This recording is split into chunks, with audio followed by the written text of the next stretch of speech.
The first thing that would strike someone when they look into the history of drug use would be how very legal it once was. There were reports of the Sumerians using opium as far as 7,000 years ago, and the historical date of the first production of alcohol was in Egyptian papyrus at around 3500 BC. Up until 1883, hemp was the most cultivated crop in the world. It has thousands of uses, and the benefits of growing hemp are staggering. Hemp can be used to make paper, cardboard, clothing, fabrics, plastic, building materials, fuel and nutrition. In the early 20th century, yellow journalism had surfaced. Yellow journalism is a type of journalism that presents little or no legitimate, well-researched news and instead uses eye-catching headlines to sell more newspapers.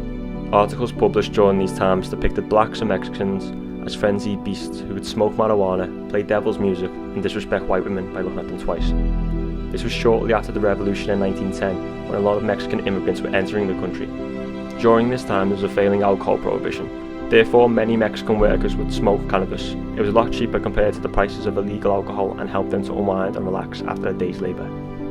There was a gradual rise of negative stigmatisation around the use of cannabis following the release of reefer madness. Stereotypical views were amplified by yellow journalism, which in turn created a sense of moral panic within society. As a way to deter people from using cannabis, Harry J. Anslinger set out to outlaw the herb.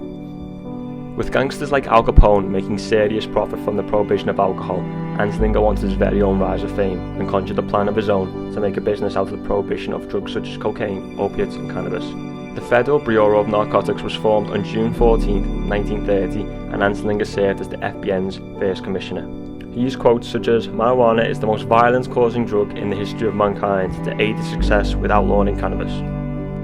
A tax act was then set in place to ensure the government were going to receive a slice of what popular mechanics were calling a $1 billion crop.